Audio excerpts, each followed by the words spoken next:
پچھلی ویڈیو میں ہم نے یہ دیکھا تھا کہ بادشاہ کو پتہ چل گیا تھا کہ کلندر کے اوپر جو جادو سے وہ بندر بنا ہے اور اس کی بیٹی اس کا علاج کر سکتی ہے، تو اس نے کہا تھا اس کا علاج کرو تاکہ میں اس کو وزیر بنا دوں۔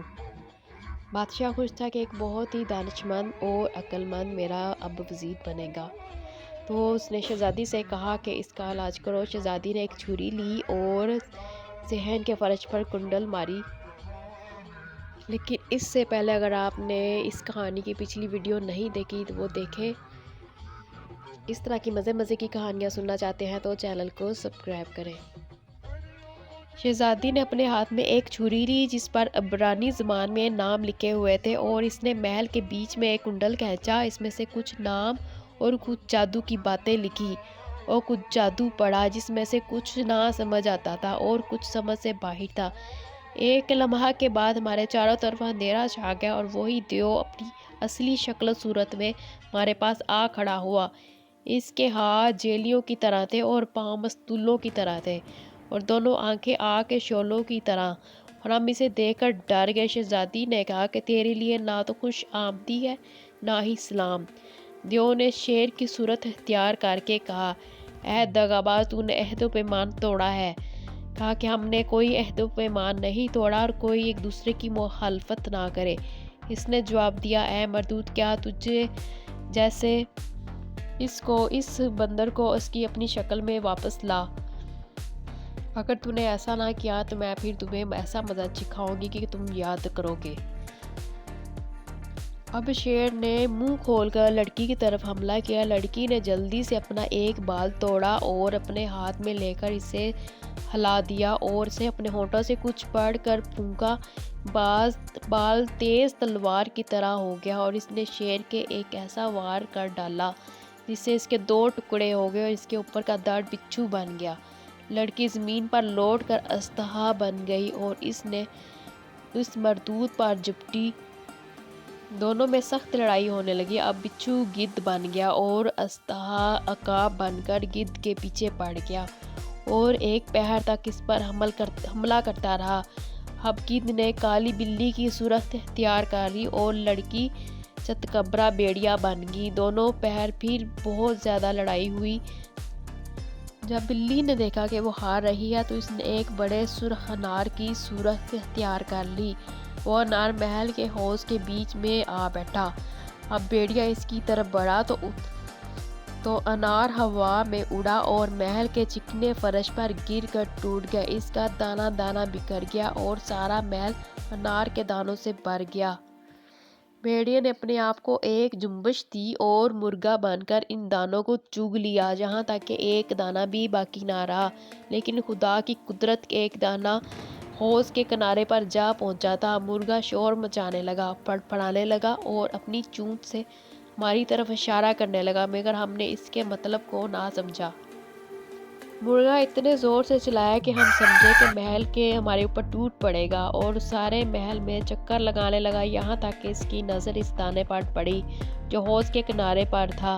اسے چگ لینے کے لیے دوڑا، لیکن دانہ حوض کے پانی کے اندر چلا گیا اور مچھلی بن کر پانی کی تھام میں چلا گیا۔ مرغا مگرمچھ بن کر اس کے پانی میں کود گیا اور تھوڑی دیر کے لیے غائب ہو گیا۔ ہم رونے چلانے لگے۔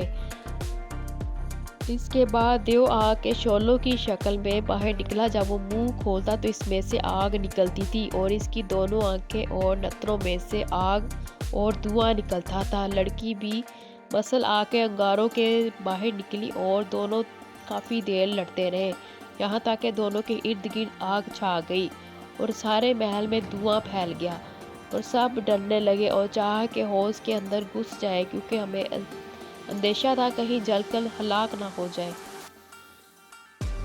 بادشاہ نے کہا، لا حول ولا قوت الا باللہ، میں اس بندر کی خلاصی کے لیے شہزادی کو اس قدر تکلیف میں نہ ڈالتا اور اس مردود دیو کی وجہ سے جو دنیا کے تمام موجودہ دیووں سے زیادہ طاقتور ہے اس مصیبت میں نہ پڑتی، اور کاش میں اس بندر سے کبھی نہ ملتا۔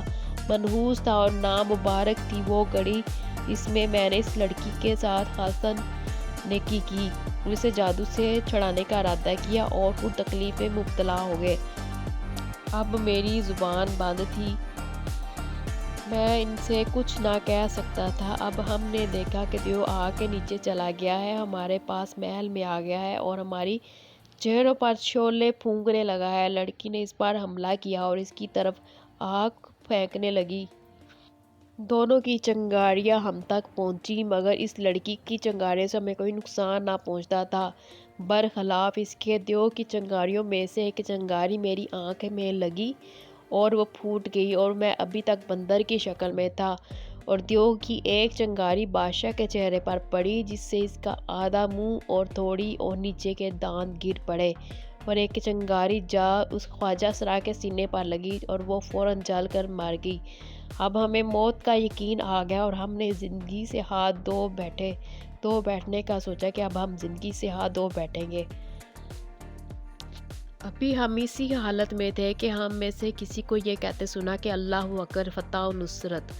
کہنے والی خود شہزادی تھی جس نے دیو کو جلا ڈالا تھا، اور وہ راکھ کا ڈھیر ہو کر رہ گیا تھا۔ لڑکی ہمارے پاس آ کر کہا، لڑکی نے مجھے ایک پیالہ پانی دو۔ لوگ پیالہ لانے لگے اور اس نے اس میں کچھ پڑا اور جو ہماری سمجھ میں نہ آیا، اور مجھ پر پانی چھڑکا اور کہنے لگی کہ میں تجھے خدا اور اسم اعظم کا واسطہ دیتی ہوں کہ اپنی اصلی شکل میں آ جا۔ اب میں نے اپنے سر کو سنبھج دی اور میں پہلے کی طرح انسان ہو گیا، لیکن میری آنکھ جا چکی تھی۔ لڑکی کہنے لگی، آگ آگ ابا جان، اب میں زندہ نہیں رہ سکتی کیونکہ مجھے جنات سے لڑنے کی مشق نہیں۔ اگر وہ انسان ہوتا تو میں اسے کب کا قتل کر چکی ہوتی۔ جب تک انار نہ پھٹتا اور میں اس کے دانے نہ چگے تھے، اس وقت تک میں بالکل نہیں تھکی تھی، لیکن جب میں نے اس دانے میں دیو کی جان تھی جس کو میں بھول گئی، اگر اس کو بھی میں چگ جاتی تو وہ فوراً مر جاتا، لیکن اس وقت وہ بچ گیا تھا۔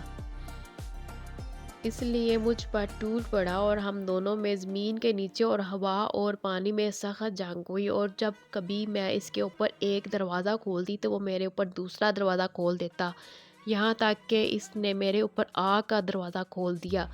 بہت کم ایسا ہوتا ہے جس پر آگ کا دروازہ کھولا جائے اور اس نے بچ جائے۔ محض قسمت نے اس کے مقابلے میں میری مدد کی اور میں اس سے پہلے جلا دیا۔ میں اسے اسلام لانے کی دعوت دیتی جاتی تھی، اب مجھ کو بھی مردہ سمجھو، میں تم لوگوں کو خدا کے سپرد کرتی ہوں۔ اس کے بعد جہنم سے پناہ مانگتی رہی، اور ایک چنگاری اس کے سینے کی طرف بڑھی اور وہ اس کے چہرے کی طرف، پھر وہ چنگاری جب چہرے تک پہنچی تو وہ رونے لگی، کہا اشہد ان لا الہ الا اللہ۔ اس کے بعد وہ ایک راکھ کا ڈھیر بن گئی۔ اس پر ہم سب بہت غمزدہ تھے اور میں جانتا تھا کاش میں اس کی جگہ ہوتا جس نے میرے ساتھ اتنی بلائی کہ خود جل کر راکھ ہوگی، لیکن خدا کا حکم نہیں ٹلتا۔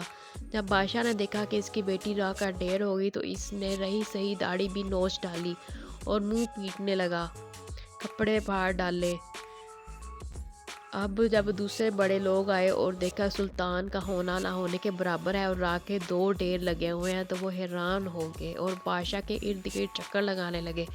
تھوڑی دیر کے بعد اس کی حالت سنبھلی اور اس نے اپنی بیٹی اور دیو کا ماجرا بیان کیا، اور اس کی مصیبت اور بھی دوبالا ہوئی۔ عورتیں اور لونڈیاں رونے پیٹنے لگی اور 7 دن تک یہ سوگ جاری رہا۔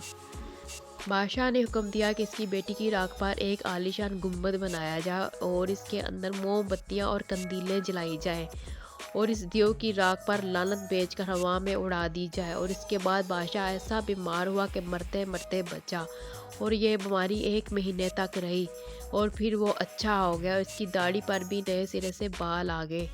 اس نے مجھے بلا کر کہا، اے نوجوان، تیرے آنے تک ہماری زندگی بہترین عیش و عشرت سے گزری اور مصیبتوں سے ہم محفوظ رہے۔ کاش کہ میں نے تیری صورت اور وہ منحوس دن جس دن تو آیا تھا نہ دیکھا ہوتا۔